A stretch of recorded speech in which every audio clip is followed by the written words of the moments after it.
పరిశుద్ధ నామంలో మీ అందరికీ వందనాలు తెలియపరుస్తున్నానండి. ఈ దినం దేవుని మాటను మనం ధ్యానం చేసుకుందాం. పరిశుద్ధ గ్రంథంలో నుండి మొదటి సమూయేలు 2వ అధ్యాయము 30వ వచనం. యెహోవా వాక్కు ఏదనగా, నన్ను గనపరచు వారిని నేను గనపరచుదును. హల్లెలూయా. దైవజనుడైనటువంటి ఏలీ గారు షిలోయి మందిరంలో యాజకునిగా ఉన్నారు. ఒక ఉన్నతమైన స్థానంలో దేవుడు ఏలీ గారిని ఉంచారండి. తన కుమారుల విషయంలో దైవజనుడు నిర్లక్ష్యాన్ని కలిగి ఉన్నారు. ఏలీ బహువృద్ధుడిగా ఉన్నప్పుడు తన కుమారుల చెడుతనం అతని చెవిన పడినప్పుడు, ఈ జనుల ముందు మీరు చేసిన చెడ్డ కార్యాలు నాకు వినబడినవి, ఇలాంటి కార్యములు మీరు ఎందుకు చేయుచున్నారు అని కుమారులను ప్రశ్నించినా, వారి ప్రవర్తనని మార్చుకోమని హెచ్చరించిన తమ తండ్రి యొక్క మొర్రను వినకపోయిరి అని లేఖనం సెలవిస్తుంది. సేవకుడైనటువంటి ఏలీ గారి కుమారులు దేవునిని గనపరచకుండా, దేవునికి భయపడకుండా, దేవుని కోపాన్ని కలిగించే కార్యాలను, స్త్రీల పట్ల అమర్యాదగా ప్రవర్తించుట చూస్తున్నటువంటి దేవుడు వారికి తీర్పును సిద్ధపరిచి ఉంచారు. బాలుడైన సమూయేలును దేవుడు ఏర్పాటు చేసుకొని సమూయేలుతో మాట్లాడుతూ, సమూయేలుకు ఏలీ కుమారుల నిమిత్తం దేవుడు ఉద్దేశించిన ఆలోచన యావత్తును కూడా తెలియపరిచారండి.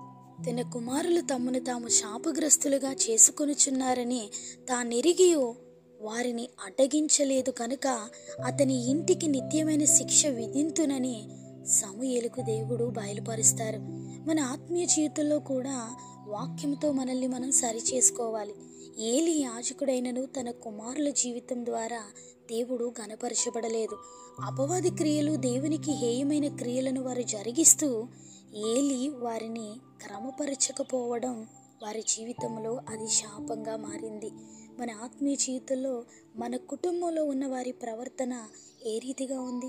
దేవుని గనపరిచే విధంగా మన ప్రవర్తన ఉందా? మన మాటల వలన, ఆలోచనలు, క్రియలు, సమస్త విషయంలో మనం దేవుని గనపరిచే వారంగా ఉండాలి. అపవాదిని గొప్ప చేసేవారు సాతాను క్రియలు కలిగి సాతానుతో జీవితాన్ని కొనసాగిస్తే దేవునికి మనం ఏలీ కుమారుల వలె కనబడే ప్రమాదం ఉందండి. మన కుటుంబంలో యవన బిడ్డల ప్రవర్తన ఎలా ఉంది?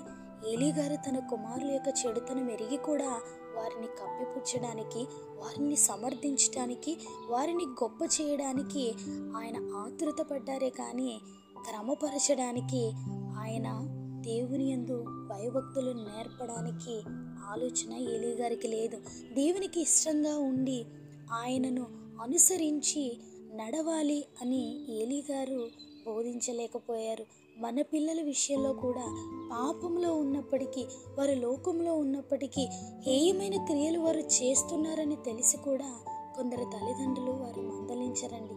వారి యొక్క పరిస్థితిని బట్టి వారిని గొప్ప చేస్తుంటారు. మన జీవితంలో మనమే కాదు, మనకు పైగా దేవుడున్నారు.